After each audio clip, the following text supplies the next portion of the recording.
আসসালামু আলাইকুম, সবাই কেমন আছেন? আলহামদুলিল্লাহ আমরা ভালো আছি। তো বিকেলবেলা আসলাম গাছের পরিচর্যা করতে আর গাছে পানি দিতে।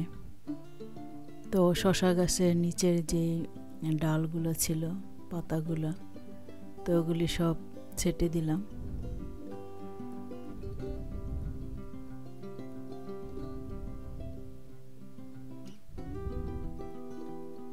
তো আমি প্রতি বছরই শশা গাছ রুই। তো দেখা গেছে যে শশা গাছে 7-8টার বেশি শশা হয় না বছরে। তো আগে আমি গাছের গোড়ার যে ডালপালাগুলি আছে, ফুল, এগুলি কখনো ছেটে দিতাম না। তো যার কারণে আর উপর দিকে বেশি একটা বড় হতো না, আর ফলও তেমন একটা হতো না।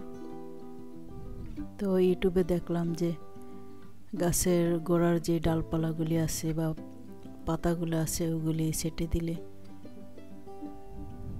ফলন নাকি বেশি হয়। তো যার কারণে এবার আর কি শশা গাছগুলি গোড়ার সাইডের ডালপালা, পাতা এগুলি ছেটে দিলাম।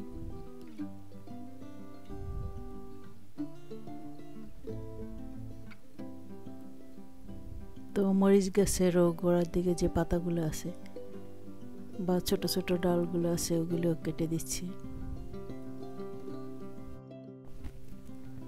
তো আমার এই বাসা 6 বছর ধরে কিনা হয়েছে। তো 6 বছরের মধ্যে প্রথম যে 4 বছর, তো ওই 4 বছর আমি টুকটাক গাছ রয়েছি। তখন আর কোনো খরগোশ, কাঠবিড়ালি এগুলি আসতো না। তো 2 বছর ধরে গাছ রুইয়ে কোনো শান্তি নেই। যখনই বাইরে কোনো ছোট চারা থাকে গাছ রোয়ার, যখনই মানে বিচের থেকে গাছগুলি হয়, তখনই কি করে কাঠবিড়ালি, খরগোশ এগুলি এসে, আবার পাখি এসে ছোট ছোট চারা গাছগুলি খেয়ে ফেলে।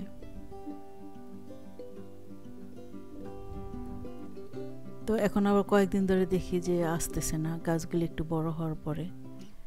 তো মাঝে মধ্যে আবার দিনের বেলাও খরগোশ দেখতাম। তো আমি যখন দোতলা থেকে জানালা দিয়ে দেখতাম, অনেক সময় ওদেরকে জানালার কাছ দিয়ে একটু শব্দ করতাম যাতে ওরা চলে যায়, তখন ওরা চলে যেত।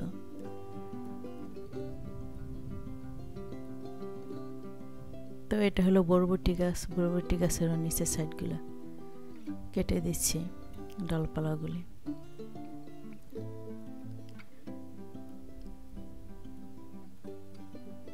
তো 2 বছর ধরে কাঠবিড়ালি আর খরগোশ প্রচণ্ড বিরক্ত করতেছে।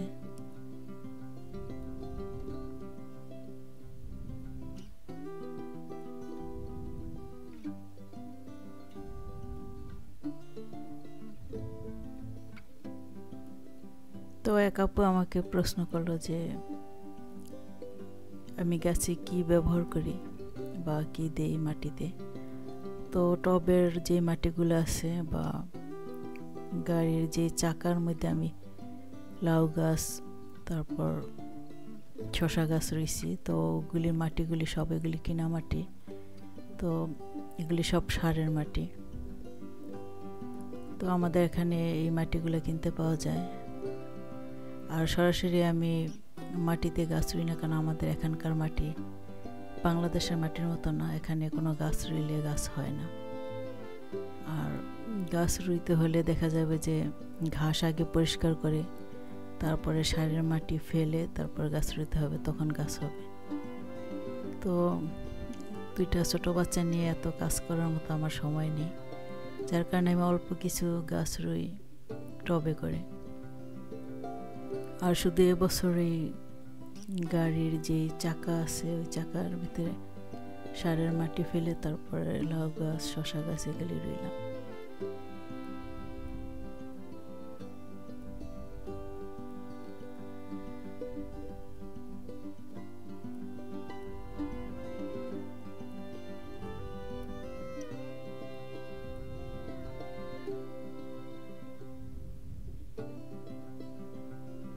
তো এখন লাউ গাছের যে নিচের পাতাগুলো আছে, তো ওগুলি কেটে নিয়ে যাব, রান্না করে খাবো, শাক রান্না করব। আর অনেক বছর ধরে শাক খাওয়া হয় না। কবে লাস্ট খেয়েছি লাউ শাক ঠিক বলতে পারবো না, কারণ আমাদের এখানে লাউ শাক কিনতে পাওয়া যায় না। দেশি লাউ পাওয়া যায় কিন্তু শাক পাওয়া যায় না। আর নিচের দিকের পাতাগুলি ছেটে দিলে উপর দিকে গাছগুলি আরো মজবুত হবে। তো যার কারণে ছেটে দিচ্ছি।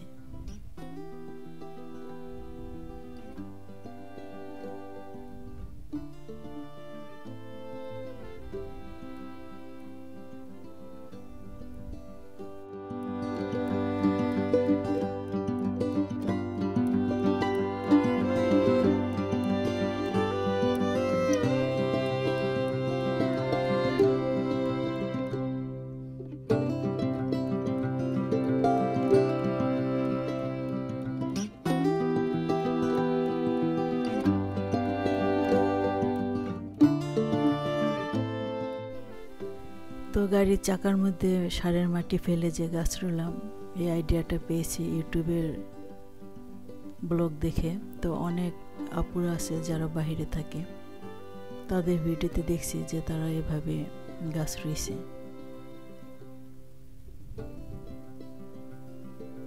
তো আমাদেরও 3টা চাকা ছিল পুরানো বাসায়, তো আমি ওই 3টা চাকা ব্যবহার করলাম। তো দেখলাম যে টবের থেকে চাকার মধ্যে যদি গাছ রয়ে ওই গাছগুলি আরো বেশি ভালো হয়। আর টবের যে মাটি দিয়ে যে গাছ রোয়া হয় ওটা তো আর পুরোপুরি মাটির সাথে তো সংযোগ থাকে না। তো দেখা যায় যে সকাল বিকাল দুনো বেলায় পানি দিতে হয়। গরমের মধ্যে না হয় দেখা যায় গাছ নষ্ট হয়ে যায়। আর চাকার মধ্যে যে গাছগুলো, এই যে লাউ গাছ রুলাম বা শশা গাছ, তো এগুলিতে দেখা যায় যে 2-3 দিন যদি পানি নাও দেয় তারপর গাছ কিছু হবে না, কারণ এটা তো সরাসরি মাটির সাথে এই গাছ রোয়া। কারণ গাড়ির যে চাকা এটা 4 সাইডে রাবার দেওয়া, কিন্তু মাঝখানের যে মাটিগুলো এটা তো ঘাসের উপরে মাটি ফেলায় চাকা দিয়ে তারপর গাছ রোয়া হয়েছে। তো যার কারণে 2-3 দিন পানি না দিলেও গাছ কিছু হবে না।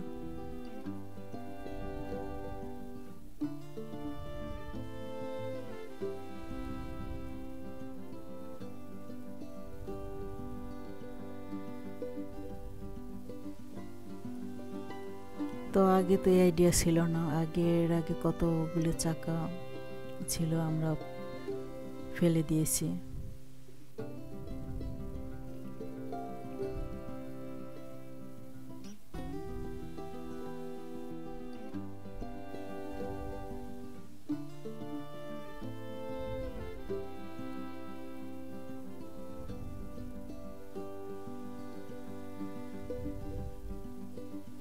তো লাউ গাছের গোড়ার এই সাইডে যে এক্সট্রা কিছু জায়গা আছে, তো আমার একটা টবে আবার ডাটা গাছ আছে 5-6টা।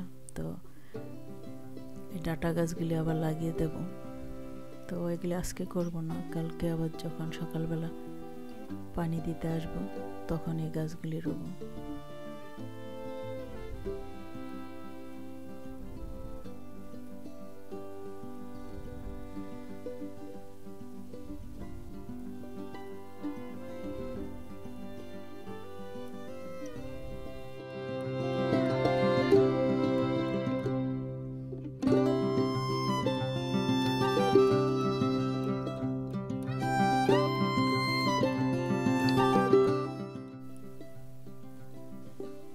তো লাউ গাছগুলি এখন ছেটে দিলাম। তো দেখা গেছে যে এখন আরো পোক্ত হবে উপরের সাইডগুলো, আর গোড়াও আরো পোক্ত হবে। আর দেখা গেছে এগুলি নাই করলে নিচের ডালপালার জন্য গাছ উপরের দিকে অত একটা বাড়ে না। তো লাউ গাছের যে উপরের সাইড আছে, তো ওগুলি আবার কিছুটা অংশ কেটে দিয়েছি। এখন টবে পানি দিচ্ছি। আর এই টবের পানিগুলি তো প্রচণ্ড গরমে শুকায় যায়, আর এই চাকার পানিগুলি সহজে শুকায় না। তাছাড়া মাটির সাথে সংযুক্ত, যার কারণে সবসময় পানি পায়।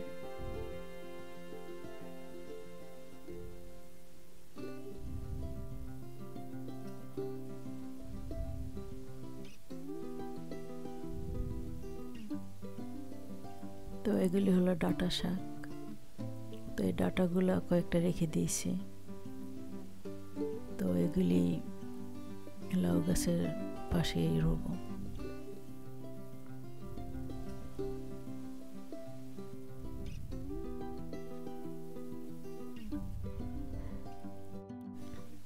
তো বেজমেন্টের যে একটা রুমে বাচ্চাদের খেলনা আছে, ওখানে আবার 2 ছেলেকে দিয়ে আসলাম খেলতে। তো ওদের সাথে একটু বাইরে আসলে খুব টেনশন লাগে যে ওরা কি করে, ঝগড়া করে কিনা, মারপিট করে কিনা, ওরকম টেনশন কাজ করে। এই জন্য বেশিক্ষণ বাইরে থাকতেও পারি না। আর ওদের নিয়ে আসলে দেখা যায় যে এখানে আবার দুষ্টামি করে, প্লেগ্রাউন্ডে যেতে চায়। আর এই গরমের মধ্যে তো প্লেগ্রাউন্ডে নেওয়া যাবে না।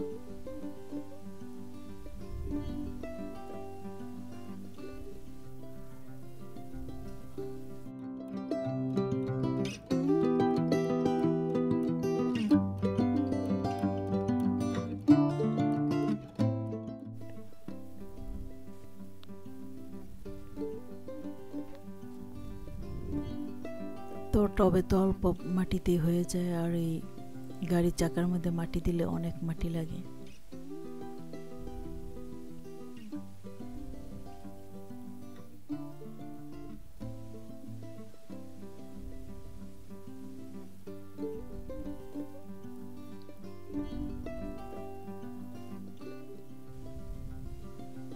তো এখানে একটা শসা হয়েছে, আর গাছের যে মেন আগাটা আছে ওগুলি ছিঁড়ে দিচ্ছে, তাহলে দেখা যাবে যে আরো ডালপালা হবে।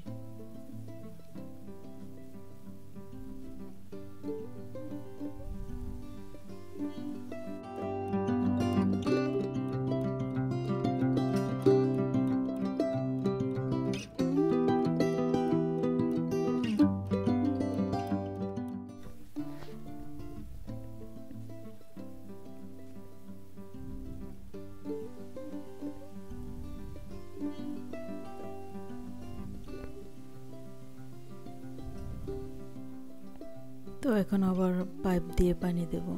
আর রোদের মধ্যে এই শাকগুলো রাখাতে একটু কেমন জানি হয়ে গেছে, তো এখন ভিতরে নিয়ে রাখবো। তো সব গাছে এখনো পানি দেওয়া হয়নি, তো আরো কিছু মরিচ গাছে পানি দেওয়া বাকি আছে। তো এই পাইপ দিয়ে তারপরে পানি দিয়ে আসবো।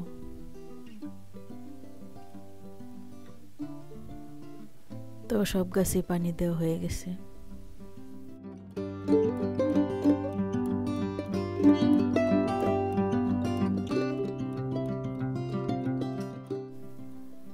তো ঘরে চলে আসলাম, আর বাইরের দরজা লাগিয়ে দিচ্ছি।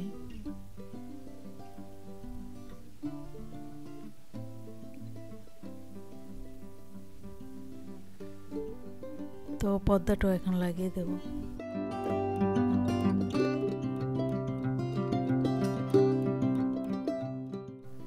তো অনেকক্ষণ ধরে বাইরে ছিলাম, তো এখন দেখতে আসলাম যে 2 ছেলে কি করে। তো এসে দেখি যে খেলনাগুলি সব এলোমেলো করে রাখছে। তো 2 ছেলেকে বললাম যে এগুলি সব গুছাবা উপরে যাওয়ার আগে।